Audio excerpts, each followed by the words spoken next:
Hey, everybody. Welcome to the newest episode of Losing Your Mind with Chris Cosentino.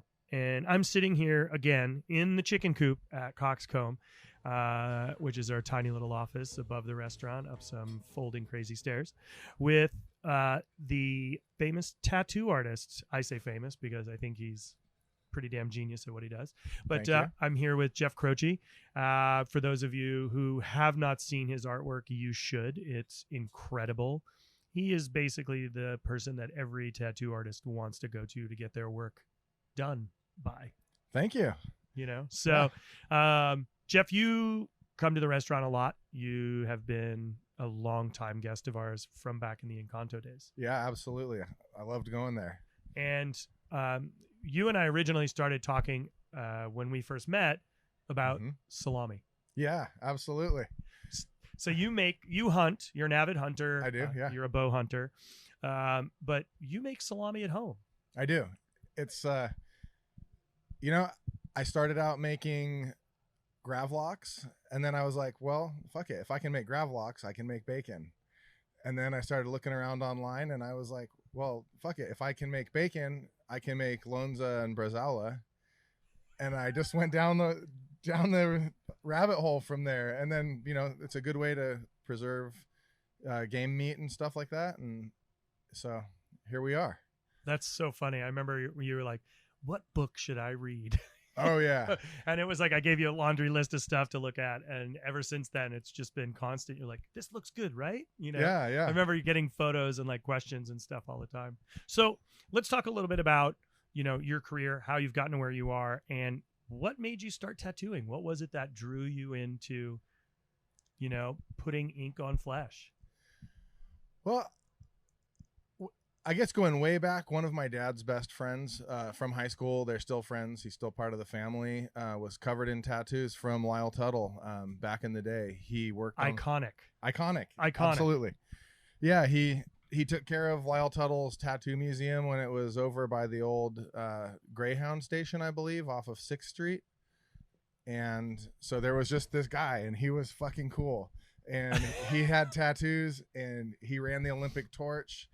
And he was he still is, in a Scottish bagpipe band. And he did bird of prey rehabilitation for the San Francisco Zoo also, but covered in tattoos. Wow. Yeah, amazing dude.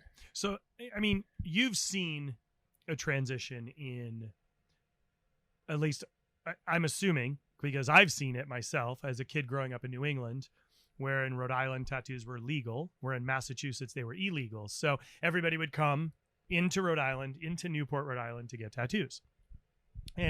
But would you agree that there's been a massive transition in the thought process behind having a tattoo from when back in the day when, we were kids, it was looked at as sailors, bikers, prison. Yeah. Now it's like, I saw a really funny article the other day that said, heavy metal band complains tired of being asked which restaurant they're the chef of. Oh man, that is no joke. It was like I was dying laughing. I thought that was the funniest thing I'd seen in years. Yeah, you can't be a chef that's not pretty heavily tattooed. It's just not a thing anymore. Well, I think it's interesting because it doesn't make you a better cook. Right, absolutely not. And I think there's a perception that like I have to, and I think for you must see a whole slew of variation of different guests coming through your tattoo shop. Yeah, absolutely. Yeah, people that have distinct ideas, and then people who are not quite sure what they want. Right, and some people, they come because like they come to your restaurant because they want to eat your food, and some people come to me because they just want me to do my thing, and some people have a very specific idea, and we do that too. So like, I'm the guy who comes and says, I have a specific idea. Are you like, I just want to do what I want to do? No, not at all. I want to give you the best tattoo that I can. Sometimes we got to shape those ideas or reshape them a little bit to make the thing work out really well. It depends on what the tattoo is too. Like, you have a butter knife, a silverware set on your forearm there. That's pretty cut and dried. But other times, you gotta work with the recipe to make the thing work for the person. what is like, so you had this guy that was like so important as a young man. You saw him completely covered in tattoos, changed your vision of what tattooing is. And how did you transition from that to the skill set you have now? Because it's not a cut and dry thing to get where you are. I mean, there's practice, there's drawing, there's a lot to be said to get to have the ability that you have. And I think that to me is what's extremely interesting about what you do. It's a craft. Absolutely. As much as it's an art, it's a craft. Yeah. And it's not something that happens overnight. No. And I think we see so many things on like Ink Master and all those shows. And it's everybody has a different style. Mm-hmm. And there's nothing wrong with one style comparative to the other. And I think it's the same thing in food. Right.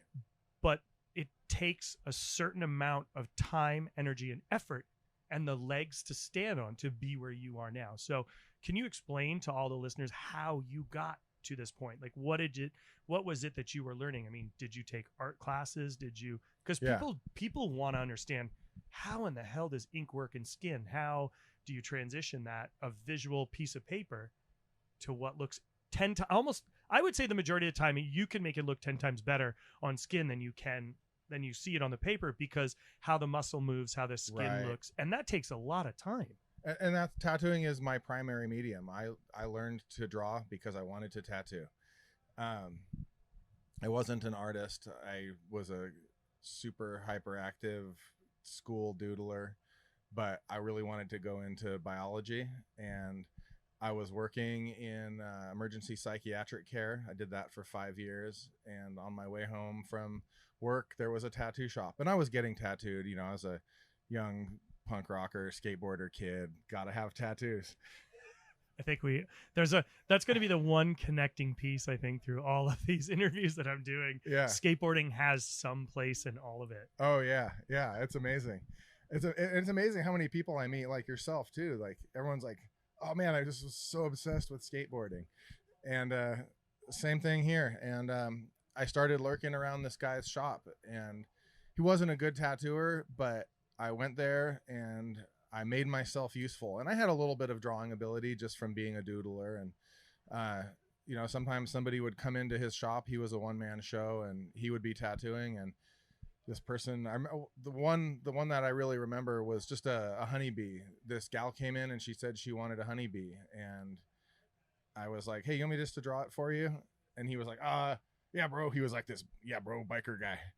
And, and so I whipped up a fucking little honeybee for him, and he was like, well, I didn't know you could do that. And I was like, well, yeah, it's not that big a deal. Like, and, you know, gave it to him, and he tattooed it on this lady, and, you know, an hour or so later. And I just kept lurking around there, running errands and doing little drawings when I could. And finally he asked me, well, my goal was I was going to make myself useful till he had to hire me.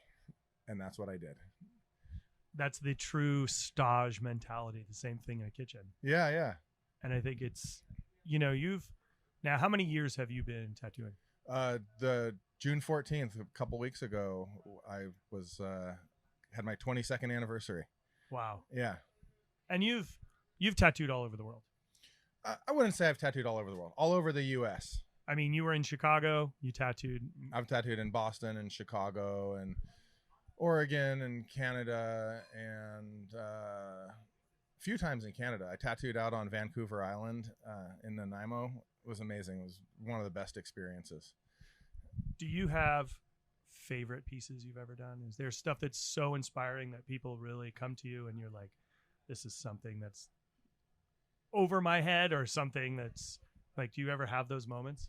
Yeah. Sometimes I'll do something and I just feel like everything came together and it looks so right on the person, and I can give myself a big pat on the back for it afterwards. But the real key is, like, when I look at those ones a year later, or, you know, a couple of years later, I'm like, damn, that was still good. As opposed to, you know, sometimes you look at something and you're like, oh, I've learned something new since then. I wish I had done it a little differently or something like that, you know, because you always want to be progressing. But sometimes some things are just, they end up being a leap ahead on their own. What do you see now, since the introduction of Ink Master and this competitive tattooing? Do you like that? Do you think it's a good thing for the industry as a whole for tattooing, or do you find it to be do you think it has the same effect as we as chefs do, where it can have a downward spiral to it as well as it has a positive? It's made tattoos more approachable for the public. They're not as scared of them. I mean, my mom has tattoos. I remember when I first got mine, I thought she was going to beat me to death. And then now she's like, look what I got. I come over, I haven't seen her. Where'd you get that? You know, but it's changed. I think it's changed the dynamic. And I think cooking TV has done that for cooking and chefs. Right. But how do you feel that that's changed the tattooing industry and also the next generation of young tattooers trying to get into the industry? It's very much the same. It's a double-edged sword. It's made everybody a lot more busy. It's brought a lot more people into tattooing, which is not always the best thing. I mean, it brings people who really should be there and really bring something to the table, and it brings people who are just in it for a quick buck and some fame. And the downside, though, I think if there really is a downside, it's that it's given people some unrealistic expectations about the process of tattooing, because they think they walk in, it happens, 5 minutes later, that sleeve's drawn and they can get tattooed. And, it's a lot of process. And really, I think, like at my level, the hardest part of the job, the most amount of work goes into everything that happens before the tattooing actually starts, all the drawing and design work and everything like that. You mean just like in the kitchen, it's called mise en place. Okay. Being ready. Yeah, being ready. Yeah. Having all your ducks in a row, having all your shit together. So you're not scrambling to look for something. Right. You want to have all your pieces put together. You have to have the drawing right. The Absolutely. arm, say it's a sleeve. You want to have arm measurements. Mm-hmm. And that's a lot. Yeah. I mean, you and I have been talking about correcting something that's on my hip. Right. And there's a bunch of process that needs to go in for that. Yeah. Yeah. Especially like with fixing something that, on yours is that dense black thing, and it's going to need some lasering. But thanks. My dense black donut. I don't think I told you this, but I had basically a dense black donut on my lower back, like a tramp stamp. And I did get it lasered. It was like a donut with a tail, actually. A donut with a tail. Yeah. Okay. I have a donut with sprinkles. That needs to get lasered before we put on my family crest. Yeah. So what are you looking for now when you're meeting with your customers? I mean, ultimately your goal is to make your guest happy, just like it is in a restaurant. Absolutely. As weird as this sounds, I'm fortunate to be busy enough that I'm really looking for a positive connection with the person, because I know I'm going to spend a lot of time with them. Is their idea something that I can make into a great tattoo? Is it going to be a great process for me to get all of that pre-tattooing stuff done, the drawing and design work and everything? And then when I'm spending a lot of hours with that person, is it a person that I want to spend a lot of hours with? You're tattooing, you're sitting halfway on top of people half the time. And, you get a feeling for people after 20 years, you get a feeling for what that person's going to be like. And maybe you need to refer them to someone else. I think that's a really interesting point. It's, knowing your guest. Yeah, absolutely. Absolutely. And I'm sure it's the same for you. You can spot people walking in. You're like, oh, those people are going to be super hyped. And maybe those people they already are looking for something weird. I think it's an interesting, you also, one of the things about tattooing is, I would like to say, from experience of having tattoos, is there's a lot of conversation happening. You're not just tattooing somebody. And I'm sure you've had some of the most bizarre conversations. Oh, yeah. I'm sure people treat you like a therapist. Oh, yeah. Right? Oh, yeah. It's kind of like going to you hear about the hairstylist who's cutting hair and he's like, oh my God, I heard about this marriage issue. Oh, yeah. You hear it all. Oh, yeah. I've heard some really heavy stuff that bummed me out really bad, and some really amazing stuff. But yeah, in 20 years of doing it, it's amazing the stuff that, one of my good friends since high school is a clinical psychologist. And he said, when you're putting people in pain for a long period of time like that, it really breaks down a lot of the barriers. And, they'll tell you stuff that they wouldn't necessarily, just in casual conversation. Interesting. Yeah. I would have never thought that. Huh. Yeah. So for someone who's going to get a tattoo for the first time, what is your advice to them? I mean, you hear the thing like, don't drink too much coffee, don't drink alcohol. There's all those little tidbits, and the alcohol and the coffee is so you don't bleed so much. Right. Right. And I think there's bigger picture things other than just the basic physiological stuff that happens, and I'd love to hear your thought process on somebody getting their first tattoo.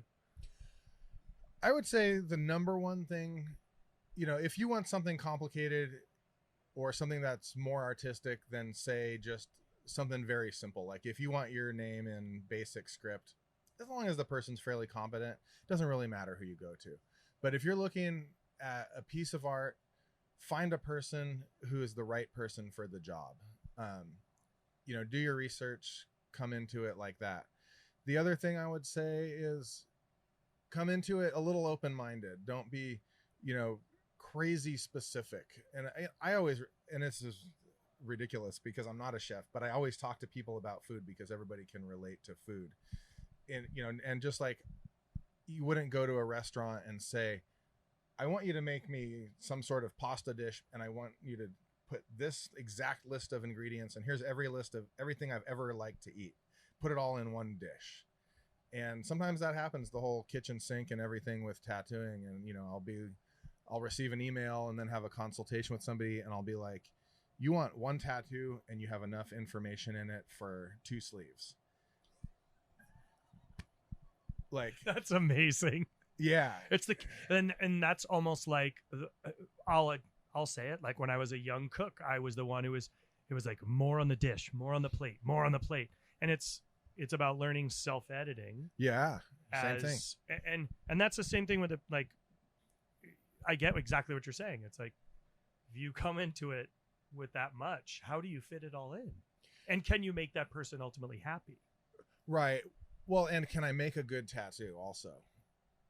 Just because it's all there and you can get it there, is it going to be something beautiful? Is it going to be something that fits that person? And I just work really hard to pare it down. And I think in one respect, or, maybe others also, but in this respect, our jobs are fairly similar in that a lot of elegance comes from simplicity when done correctly. And, I will tell people, like, you've got 8 things here.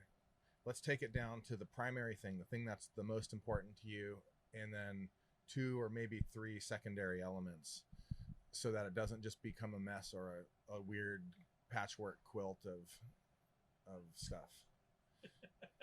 That's a really good point. I think when I've looked at your work and I follow you on social media. Mm-hmm. I mean, we've known each other for years, but I've seen so many different pieces you've done. Yeah. And they're, come on, dude, they're massive. I've seen some really big. What was the one you just put up the other day? It was like someone's whole leg. Yeah, it was the whole leg. Whole leg. It was chrysanthemums and water, nothing else. And how many, just to give an example to somebody, when you start a piece of that caliber and that size, so let's just say, let's do a sleeve. Sure. Let's just use a sleeve as an example. What is a timeline for you? And how many, I've had a piece that took 3-4 hour sittings and that it takes time if you want it right. If you want the lines crisp, if you don't want shaky, if you don't want messy. Right. And I think those are key words, right? Clean lines. Yeah, absolutely. I see that all the time. And how many times have you seen tattoos that are just a mess? Yeah. It's like they're tattooing you on the worst hangover of the century. Right. There's no bullshit. I've done some really good tattoos when I was ready to barf. And I'm not advocating for that, but there's a couple times, like at conventions and stuff, when I got completely shithoused the night before, and then I had to go tattoo, and I did a really excellent tattoo. And I think it was because I put so much pressure on myself not to fuck up. I'm like, I'm such an asshole. I shouldn't have stayed out half the night getting drunk. And now I have to make it so much more amazing to compensate for my feeling of like, why did I do that? Why did I get so hammered? But yeah, I know, I get the point. It looks, when you it's got to be clean. It's got to be clean. And I think, so how long will it take? Let's just say start to finish, to give somebody a real true understanding of timeline. Let's say from process of conversation, design work to finish sleeve. The conversation to design work, it can be that just kind of depends on the waiting list. Just because when I have a consultation with someone, it might be 6 to 8 or more months before I actually do anything other than maybe I have some thought and I shoot them a text message. Hey, what about this thing? I know it's coming up, but I'm just thinking about it. And then usually on the design work, I start about a week ahead of time. Just because that's when stuff comes up in the queue, and a week gives me enough time to flesh out ideas and then make a clean drawing. And then for a sleeve, the drawing could be anywhere from just a couple hours to all day or more, depending on the subject matter and how versed I am in it, and also how complex it is. And then as far as actual tattooing time, again, there's a lot of elements that can change that. It could be as little as 15 to 18 hours for something I would do, up to like 40 if it's fully colored and super complicated and a lot of rendering and detail. What's the longest time you've worked on someone? In one sitting, 10, 11 hours. That's a long time. Yeah. The one of the longest was definitely 10 hours, and it was on a guy's throat. On a throat? Yeah. Ear to ear, a little bit up onto his face, which I don't normally do, but this guy was a special circumstance. Ear to ear, collarbone, all the way around. That must have been extremely painful. It must have been. It was horrible, and by the end of it, I just felt like I was torturing him. He had flown in from Spain, and we're going to do the whole thing, color start to finish in one day, super detailed biomechanical stuff. Oh my God. Yeah. And by the end, his throat was like this horrible sack of fluid. It was so swollen, and it was rough. That guy's just a savage. And now, have you seen him since? Yeah, I've tattooed him again since. I have a friend in Chicago who we do a lot of collaborative work together, and so this fellow's been coming out from Spain, and I fly to Chicago, and we meet in the middle, and my friend Marco Velasquez and I are doing a sleeve on him together. So yeah, and the tattoo healed great, and there's no problems with it, but man, that takes a definitely unique person to do that. Yeah, this he's a piercer, but he's one of those body mod guys. He got implants all over his face, and he does the real crazy scarification stuff, and he also, interestingly enough, he fixes people's earlobes who've gotten them really stretched out. And he's not a doctor, but he just does these amazing, which would in the US amount to plastic surgery almost, like micro stitching, and he cuts out all the old scar tissue and redoes it all together, and they look phenomenal. They look amazing, like almost they haven't ever had their earlobe all stretched out and weird. Wow. Yeah. What's interesting, that whole dynamics. Yeah. Kind of switching back and forth. Yeah. So let's kind of swing over a little bit here, and you do a lot of hunting. I've seen, I mean, you were sharing photos with me when you were bow hunting in Hawaii. Yeah. And I think it's pretty incredible that you're able to do that, and you've go out for many different animals. Yeah. Boar, antelope, goats in Hawaii. Yeah. Deer, elk. I mean, I think and then that was what spawned that original conversation about you making salamis and such. How, do you have a chest freezer? Are you going every season? What's that about? I have an 18 cubic foot stand-up freezer, and my goal is to be able to kill all the meat I want to eat for my wife and I for the year, and then also be able to share some and like that. So I do my damnedest to fill it up. I think this year was the first year that I really succeeded. I'm gonna make a big batch of sausage and salami later today, actually, and I was looking in that thing and I was like, man, hunting season's coming up. I gotta go through some of this, and so unless I want to eat chicken or go out to restaurants, I pretty much only eat wild caught game. I think that's really interesting because you're truly living that world. Yeah. And you live in San Francisco. It's not like you're living in the country, right? And you're hunting and working off game meats. or you're living on a farm and you're only eating the animals you raise, Mm-hmm. that takes a lot of work. It does. It's a lot of work. It's a lot of investment in time and money, and I don't think I'm saving any money by doing it. But I feel good about it, and I feel great about being part of the process. And also, it's just really cleansing spiritually, which I use loosely, and emotionally and mentally, to get out in the mountains and hike. And even if you don't get anything, it's always an amazing experience to put that pack on and get out there. So when you're hunting, you're bow hunting, Mm-hmm. So you have to dress animal in the field. Yeah. You save what organs you can, Mm-hmm. and then you're packing it out. Absolutely. So big deer, Right. you're carrying that sucker over your shoulders. Well, yeah, you quarter them, and front quarters and shoulders and hind quarters and all that, and then break it down and put it in game bags, and take the heart and liver and everything and put it on your back. And if it's too big to carry in one trip, you hang it up high in trees, keep it in the shade, and keep it in the wind. And Hopefully nothing comes and gathers it before you get back. yeah, well, you want to keep it 15 feet or so off the ground. Like hunting in Idaho, last year we heard wolves a bunch really close to us and stuff. So we didn't get anything last year, but the wolves are always on your mind. And so if you're going to hang something, again, you got to hang it with paracord and hoist it way up off the ground where nothing's going to get it. Wow. So you're making traditional salamis. Uh-huh. And are you making with all different varieties of the game you're hunting? Are you doing boar and venison? And Yep, boar, venison. Some of my favorite stuff I've made was with snow geese, pork fat, a little bit of like a pork shoulder, and then a lot of snow geese. Oh, wow. Yeah, and for some reason, I don't really understand it, the snow geese gives it a little bit of a blue cheese kind of funk taste, like way more than anything else. You get this like cheesy flavor.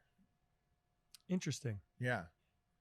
People seem to really like it, but it's like if I do venison, it won't have it. If I do pork or boar, won't have it.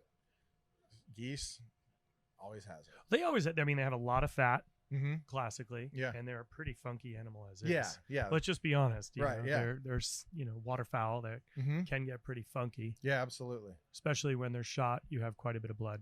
Yep. Left in that meat, so it's going to give you that. Yeah, and I usually give them a quick, like an overnight brine in a low salt solution so one night in brine to get the blood out, and then one night in salt to get the blood out. So I'm not making stuff super salty when I put the measured out amount of salt per weight.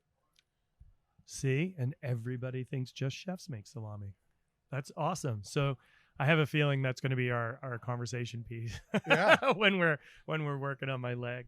Yeah. So what else are you seeing right now when you're getting people coming? You're having a lot of people come to you specifically for biomechanic, the beautiful large pieces. You're not doing as much small work.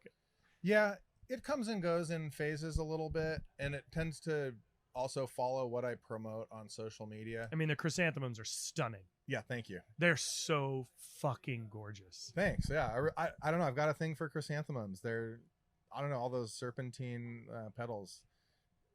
They do it for me. I don't know why. It's like a growing sea anemone with all those little pieces. Those little tubular leaves. Right. It's stunning. Yeah, I really like doing a lot of floral pieces, and I like it for two reasons. I just like it artistically, but I also, you get a certain clientele with doing biomechanical stuff, and it's limiting. It's very specific, and and I love those dudes and gals sometimes, but mostly dudes. But I'm sitting there tattooing a lot of metalhead dudes and stuff, doing biomech sleeves on them, and sometimes you just want to tattoo some moms and soccer moms and just different people, so you can attract different crowds by promoting different stuff. And I really like that. And I really like meeting and talking to a variety of people.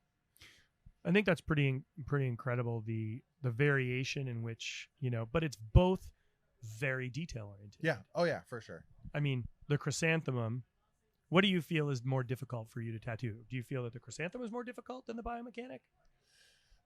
They're just different, because the biomechanical stuff, I do a lot of, like, I pay attention to the light source and the rendering and stuff like that. And that's that's mentally challenging or taxing. Doing flowers and stuff like that, I'm less concerned about the lighting and everything like that, and more concerned with making a clean, elegant tattoo and they're mostly on women. So when I'm doing that, I really want to make something that enhances that lady's body and, like something that just enhances her beauty. And with the biomechanical stuff, it's more about a transformative. I want to do something that causes a transformative look to that person. Maybe I do something that makes the elbow look like less of a bulge and more of a pit, or something like that, or makes them look segmented and insectoid. So when you're understanding the ink to the individual's pigment of skin, sure, how do you go through that? How do you figure those different things out? Because everybody's skin, of course, is going to react differently to the ink, right?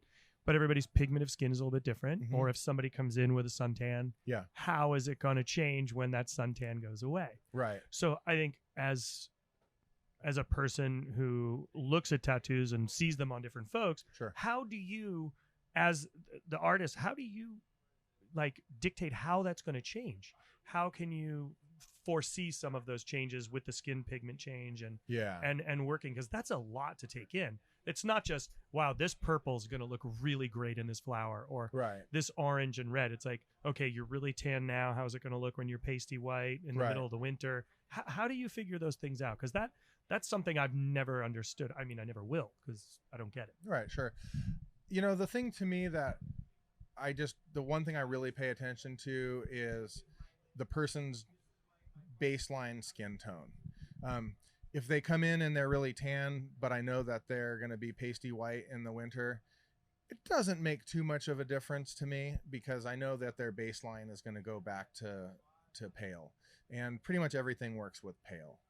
But if someone, is like, say, Latin American or just a little, darker skin tone, the darker your skin tone, it's just warmer. And I try to be really careful about putting really pastel, cool colors in warm skin tone, because warm colors mixed with cool colors generally makes muddy. And so if you have a person who has a really rich warm skin tone and you put powder blue in them, it just can kind of get gray. And like you mentioned, purple to me is the worst, because you get a bad tan, and if the tan goes away, it can be okay. But a person whose baseline skin tone is really warm, and then you mix some purple, like a dark purple, with some white, and you get something kind of medium, and then you tattoo it in them, it can get really gray really fast, and I don't like the way it looks. So I just try and be really cognizant of where that's going to go.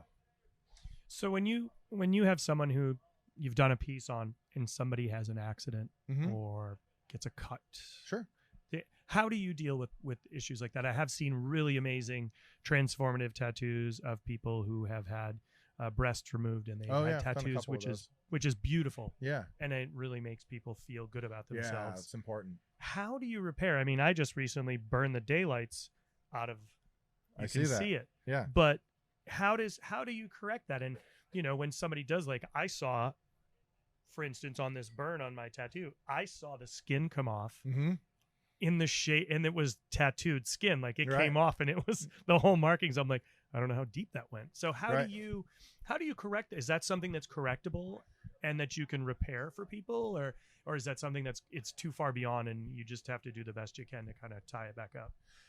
It really depends on what happened. Like with your burn, or like I've gotten road rash skateboarding on my knees where I have tattoos, and it's amazing how much skin you can take off, and the tattoo will, over time kind of go back to looking okay. Even like, it looks like your arm's gonna, give it a month or so. It looks like it might need a little touch up, but it won't be too bad. Even my sister-in-law got a really gnarly infection, not related to the tattooing process, but during the healing, she got a really gnarly infection and ended up in the Stanford wound care clinic overnight, and they had to debride her part of her leg, and yeah, they scraped all the outer layer off and everything like that. And the tattoo looks almost unaffected afterwards. I don't even think she ever got it touched up or anything because it. So that leads into the next question. How far down does the ink go into the epidural of the skin? Ideally, it just sits right under the temporary layer and in the permanent layer. It can be too deep, if. Is that when you see scarring? That is from overworking it. So going over stuff too much, grinding it up can make a scar. Going too deep is when you see it blown out and the colored or blue haze around it, and they've gone through the permanent layer into the fat, and the fat doesn't contain the ink the way the skin does. So there's a lot more water and everything, and it just blows out, makes a cloud. If you ever see a tattoo with a big blue cloud around it, that's what it was. There's the science. I mean, there's a science to it. Right, yeah. I mean, you see people and you hear of people training tattooing on pigskin. Mm-hmm. Is that real or is that a farce? I didn't do that. I know that people do that, and I think that could give you a good feeling for handling the tools, but I don't really think it would give you a realistic experience as far as tattooing a live human.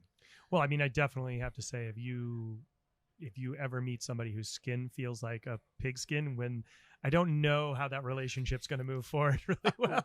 Yeah.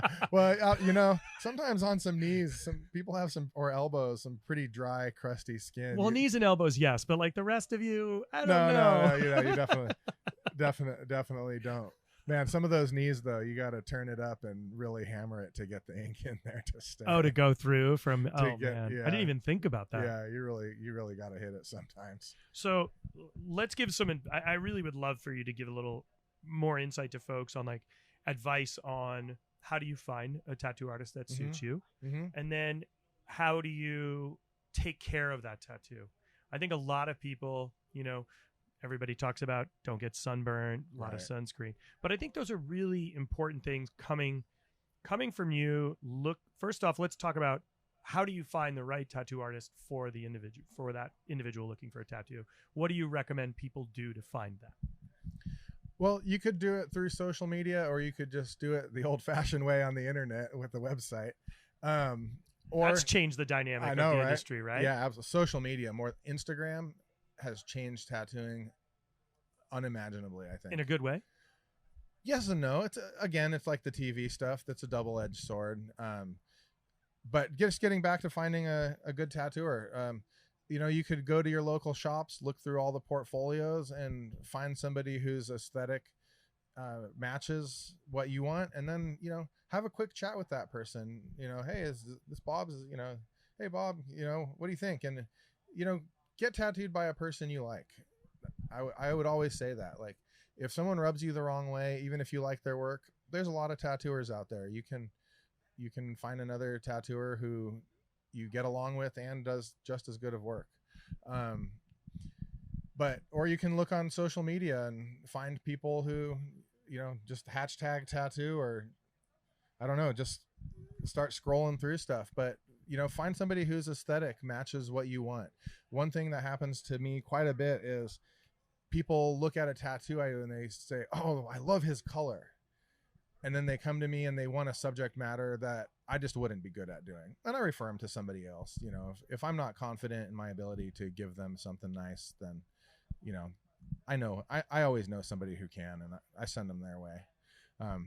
But yeah, do your research, look online, look up your local shop's websites and look at their portfolios online, and then go check out the shop and, talk to people and get a feel for the shop and then take it from there. So let's just say you spent 4 hours on a session. Mm-hmm. You've got 2 more sessions coming up. Sure. What do you recommend to that individual to take care of that tattoo? So when they come back for that next session, you're not having to fix what was already done. Right. It's pretty simple. If the tattoo's well applied, they generally heal pretty well. Keep it clean. It's an open wound. You don't want to, go get drunk and roll around in the dirt the next day, or What is I've heard? Don't go in a pool, chlorine pools. Yeah, just don't soak it in water. Just like, if you've ever gotten a road rash on your knee or anything and then went swimming and they turn to weird jelly. It's gross. It's gross. Yeah. Your tattoo will do the same thing. Don't do that. Keep it clean. There's different thoughts on it, and I think they both work equally well. Some people go for a really dry heal, and that can eventually heal just as well. It takes a little longer. Itchy. Can be more itchy. Yeah, the dry heal is definitely more itchy. Yep. You don't want to scratch the shit out of it if it gets itchy. You can slap it a little bit, or a little bit of lotion goes a long way as far as relieving some itch. But keep it clean. I like to tell people, keep it a little moist, a little Neosporin a few times a day for the first 3 days. Very little, less is more in this case. And then after that, don't itch it when it's healing, and put some lotion on it. Keep it out of the sun, especially in the first couple weeks. So once the tattoo is completely healed and process is done, your guest has that dream piece. Mm-hmm. How do you maintain it as the receiver of that after it's all healed? Like, I'm the worst, right? My wife yells at me I don't put on enough sunscreen, but colors fade. Right. Yeah, colors fade, and that's just part of living with a tattoo. You can slow it down a little bit by wearing long sleeve shirts or lots of sunblock. And I'm like you, when I go out in the wilderness or out in the ocean, I don't want to get sunburned, so I put sunblock on. But it washes off. It falls off. Let's be honest. Yeah. I'm not the most anal about it, and you just live with your tattoo, and you're aging, and your tattoo is aging with you. And people say, "Oh, what are you gonna do when you're old with that tattoo?" Well, I'm gonna be old, and the tattoo's gonna be old with me. Have you seen? Okay. So, what is the worst one? What is the worst tattoo you've ever seen? And no, you can't say my hip. No, I've seen worse than that. I've seen some really bad portraits. Where they just look. You see the picture of the initial person, say it's some kid, and it looks like Sloth from Goonies. Oh my goodness. Yeah. And are they asking you to repair it? Or cover it? Cover it. Please cover this. This is supposed to be my child. Yeah. Now, what does somebody do with something? I mean, I've got a good one, actually. Okay. Sorry to interrupt. No.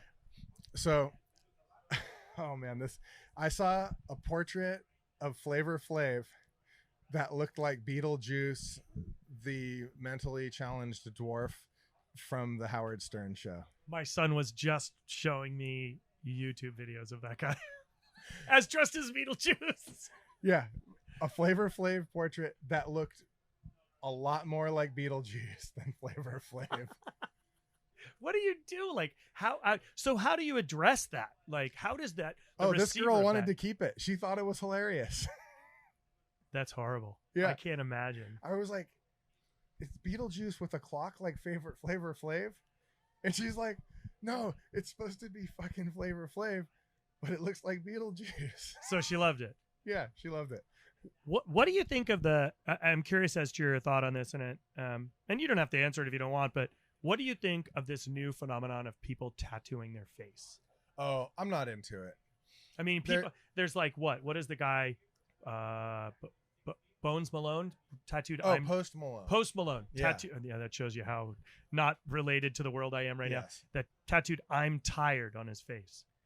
Yeah, I mean, that's okay. Take a nap. You don't need you don't need to put it, or put a sticky note on your shirt that says "I'm tired." I don't know. It's weird, and it's attention seeking, and I think that's one of the downsides of social media is people want more and more and more and more attention, and they do weird things to get attention, and getting their face tattooed is one of those things, and it's becoming more and more socially acceptable, which blows me away. I don't get it at all. But I mean, and then we come from the era when having a tattoo was like, was not okay. Yeah. Right. You were either a sailor, mm-hmm. you were a biker, or a gang member. Right. Like that's what it was when I was at least. Yeah. A Or kid. military guys. Yeah. And I think that is an interesting. Are there things that you say you draw the line? I will not tattoo palms of hands or faces, or what is your line? Unless you have a relationship with somebody and you feel comfortable with everything has a little bit of a gray area, but I will almost never tattoo someone's face. They have to be somebody who's tattooed head to toe already, and if they want something on their face, I still probably won't do it, but there's a possibility there. Like the guy from Spain, this guy's well known in his industry. He's out there already.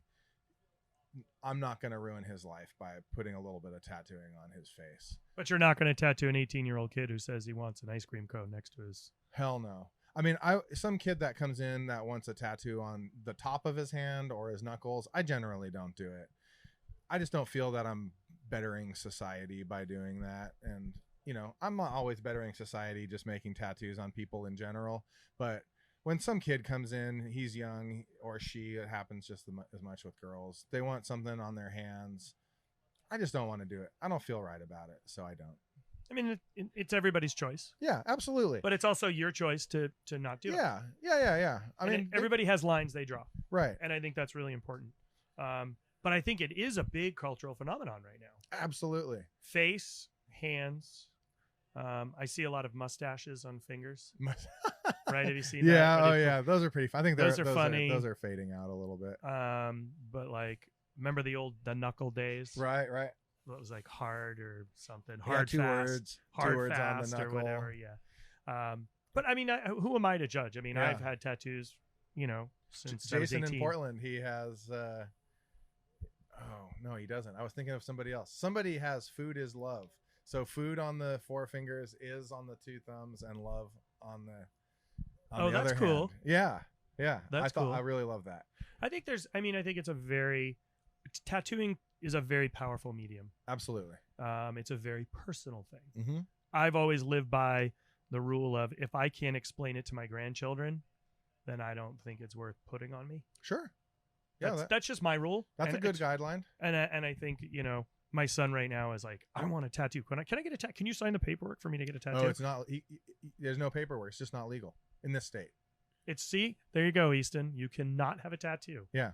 In the state of California until you're 18. 18, yeah. 18. So it doesn't matter if mom and I sign the documents. Yeah, you can't take him to the bar and tell the bartender it's okay to pour him a drink with you. And you can't take him to the tattoo shop. There we go. Problem solved in my house. Yes. He's been asking. I'm like, what are you going to get? I don't know. He comes up with the weirdest names. But I think it's a very, I'm sure you can point out to everything you have, and it has a time, a place, and a moment. I think that's powerful. Yeah. I mean, for me, some of those times and places are just the art and the person I wanted to get tattooed by. Yeah. But it's still important. It has relevance. Oh, absolutely. Whereas a lot of people, I mean, I was in college. Right. I remember, man, we're going to get tattooed. And you'd come and be like, what is that? Calvin and Hobbes? Right. And that's cool. They got it. Right. But now they're like, oh, should have got something else. Right. And I think it's got to have longevity and lasting power in my mind. But whatever makes people happy, they just have to remember you're going to live with it. Right. And the lasering process is long. And lasering is so good now. I think I like the lasering and I'm for it, but also I think it gives people a sense of safety net, or impermanence. Like the tattoo can almost be disposable. And one of the really huge trends right now, which just completely drives me nuts, is really fine line, really hyper detailed, tiny tattoos. And they just don't last at all. They look like shit. And I saw the other day a person with literally looked like a page of a book. All the words tattooed down their side. It was at the beach. Yeah. And how long? I mean, that's something that's going to fade pretty quick because it's small detail line work, right? Yeah, fine print. I mean, if it looks weird from 15 feet back, if it just doesn't look like a lot when it's brand new, it's not going to look like a lot down the road. That's pretty crazy. I think that's an interesting dynamic to think about. Yeah, but people are really, for me, like the micro tattoo thing, it's like, it's a very safe way of dipping your toe in the water, but you can get this really fancy thing, even though it just doesn't really have any longevity. I don't know. I hate it personally. I think it's good. I think if you're willing to find the right artist to find the right piece, have the conversation, and commit, you're going to have a better experience. Yeah, absolutely. I mean, I can pick everything that I have and know where it came from and who did it and the meanings. Yeah. I think that's important. Yeah. I mean, that's why we're talking about getting this piece corrected. And yeah, I think that's powerful. You know, tattoos are powerful. And it's art. I mean, now we're seeing, it went from a time when you would have the catwalk in all the different, in New York when they do the big fashion week, right? You would never see someone with a tattoo. Yeah. Right? Yeah. Now, there was a woman, I think it was like 3-4 years ago, who has no hair and the back of her neck is tattooed up into her head and full sleeve, beautiful. Yeah. Beautiful. And it actually accentuates the clothing. Yeah, for sure. And I think that's amazing. Like you're a walking piece of art by that tattoo artist. And that's the way I view the art and how the direction it's gone over the years. Yeah, for sure. You have the classic, right? I mean, and how would you categorize tattooing? I think that's a really thing you hear. Like there's classic, there's traditional, American, I think what you're like to. sailor art, right? Yeah. And then how would you categorize it? Because there's new categories coming in all the time. Yeah, I mean, there's so many now. I mean, but just the basics. There's the traditional American stuff, and even the traditional American stuff has really evolved with the style and the finesse with which people apply it. And then there's the 90s Blade tribal stuff, but which really comes from a lot of Polynesian and Maori Pacific Islander stuff. And there's guys now that just blow my mind. It's actually one of my favorite things to follow on social media is the guys doing beautiful Polynesian work. And that's the tap and drag traditional. Well, there's they do the tapping, but also just guys just doing it with tattoo machines, the standard tattooing style, but doing the traditional Polynesian or Pacific Islander artwork. Wow. There's just good old illustrative work, just doing tattoos of really beautifully illustrated things. And that can kind of go in any direction. And then there's the ever classic Japanese stuff. And, and the Japanese stuff has its own subcategories too, whether it be stuff that looks more like Japanese woodblock prints or stuff that looks more like traditional Japanese tattoo art. But there's every level of that, and people do it amazingly well. The thing that I'm most known for is the biomechanical stuff, which is a bit illustrative, but it goes back to the H.R. Giger alien stuff and transformative weird alien stuff. Alien, that movie scared the daylights out of me. Me too. When it peels out, like towards the end in the capsule, when it peels out from the mechanical stuff, still really affects me. It's so creepy. Yeah. My wife sent me a picture the other day of a guy who turned his CPAP mask into the creature that inserts the egg in its mouth. Yeah. And I was like, that is nasty. There's no way. That's amazing. It's horrifying. Why would you want that? Like, can you imagine waking up and looking at someone and that's sitting on their face? And you're like, you look over at your wife and there she is with an alien. With an alien like trying to seat her. It's so gnarly. Yeah. Oh, so gross. So what's next for you? Are you going to be? Do you do conventions? I do a few conventions. I do the local one, the Bay Area Convention of the Tattoo Arts. Usually, it's the third weekend in October every year at the Hyatt down by the airport. Cool. I love the Salt Lake City, Utah convention. I've done that every year with a few friends from Warhorse Tattoo over in Berkeley. I do a little bit of traveling, like you mentioned, Chicago. I go to Chicago once or twice a year, and I do that just to see friends. And I have a really great friend out there who I love to work with, so I go work with him. And you tattooed my buddy Ryan? Yeah, no, I haven't tattooed your buddy Ryan. Yeah, I thought you did tattoo him last time. Oh no, you went to eat at Blackbird. No, I went to eat at Blackbird. I tattooed a guy recently who was a sous chef for him for a while, though. But no, I've eaten at Blackbird and hung out with Ryan a little bit. And then hunting season's coming up. I got a big trip to Idaho planned. I'm really excited about. Nice. Yeah. So that's about it. All right. So I ask everybody these things. Sure. Okay. Red or white? Red. Beer, tequila. Ooh. Tecate? There you go. Answer's done. Okay. Truffle, white or black? Oh, I'm not that familiar with truffles, to be honest. They're There- delicious. There you go. I've had more black than white, so I would say white just for something new. Okay. So do you like nigiri or sashimi? Oh, nigiri. Okay. Yeah. Hamburger or hot dog? Hamburger. Pepperoni or cheese? Pepperoni.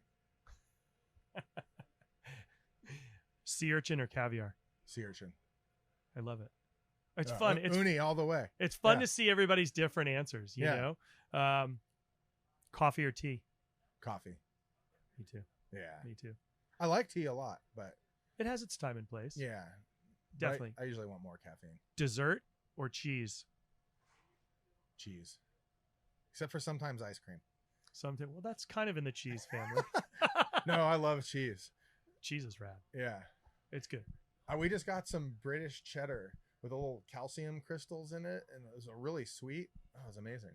Oh, wow. That sounds great. Amazingly enough, it was from Costco too. But I wonder which maker it was. This stuff's incredible. yeah, it said British cheddar with a surprisingly sweet flavor and calcium crystals formed by or crystals formed by the development of calcium in the aging process. Oh, that sounds awesome. Yeah, it was really fantastic. When the first bite, I was blown away. Awesome. Any other artist that you want to give a shout out to that you think is great? Well, I'd love to give a shout out to the shop I work for. Yeah. I work for Seventh Sun Tattoo here in San Francisco. It's owned by Luke Stewart, one of the best Japanese style tattoo artists out there. We have a great crew of people, and come down and visit us. Otherwise, Marco Velasquez in Chicago. Few people who really inspire me is Rob Noseworthy in Nanaimo, Canada, out on Vancouver Island, which I mentioned earlier. Aaron Kane makes all my tattoo machines. He's an incredible tattooer, one of the most innovative and intelligent people I've ever met in tattooing. And his Instagram is Kane Forge. So he makes your actual tattoo guns. He makes my equipment. Yeah. Oh, wow. He barely tattoos at all anymore. But he grinds away at metal all day, every day. He makes knives once in a while. He's one of the most brilliant people ever. Awesome. Yeah. That's cool. And my wife, Rhiannon, is way smarter than me. I have seen her shoot a bow. She can shoot a bow. She can shoot a bow. And that's actually what's really interesting is you living in San Francisco, you have that opportunity to go right into Golden Gate Park. Oh, man. The Bay Area is so full of amazing archers and archery opportunities. If anybody has any interest in archery, this is a great place to be. It's so cool because I've been down, I've ridden by the archery. Mm-hmm. Actually, a lot of times you'll see people sneaking by on bikes. Mm-hmm. If you're shooting at the targets, we're always coming out on the left-hand side. It makes us nervous. Yeah. As soon as the first person comes out and sees the archery, it's like a caw goes out and everybody goes straight to the road. Oh man, you got to get your wife. It will take you out to the range in Pacifica, and my wife and we have extra bows that'll suit both of you, and we'll give you a lesson, teach you how to shoot compound bows. Oh, I'd love to. Yeah. I mean, for me, I've been hunting once. Mm-hmm. I've been hunting twice. But I think the actual hunting with a bow to me I think it's a super challenge. Oh yeah. But also I think it evens the playing field dramatically. Yeah, it's a lot more work. It's a lot more work. And I think yeah. I have a lot of respect for Yeah. that. A lot of respect.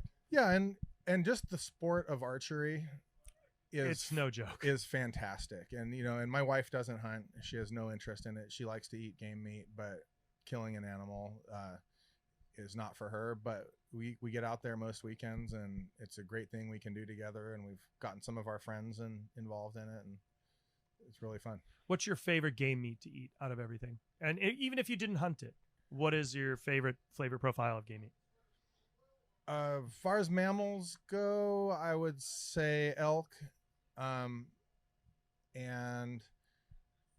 geese. I mean, geese are birds, but Yeah, but they're beautiful. I mean, it's still hunted. It's still and hunted. they're just so delicious. There's a great new book out that you should check out by Chef Jeremy Charles.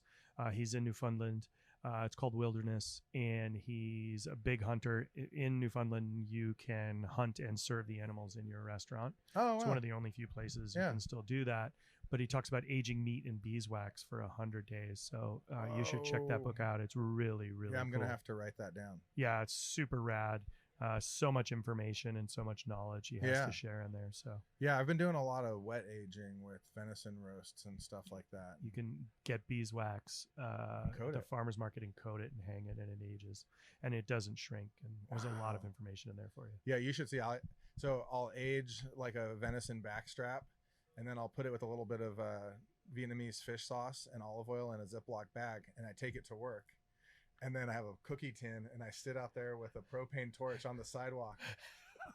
And I was out there, for my lunch. I sear venison, and then slice it up, and I'll eat it with a little salad or some kimchi or something like that. But I was standing around on the sidewalk with the torch roaring away. I got to get you a Searsall. It'll cook. I have one. You have one? Yeah, Okay, no, good. with the Searsall. Yeah, That's what you're cooking it with out Yeah. front. See, Yeah. that's amazing. Yeah. See, so there's the point. Food transcends everything. Yeah. It's a very powerful medium, just like tattooing. Yeah. Thank you very much for taking time out of your day. Yeah. Thanks for having me. Happy to have you. And I'm looking forward to getting my legwork done. And Yeah. actually, we get to schedule that once we're done now. Yeah, for sure, man. All right. Cheers. Thanks.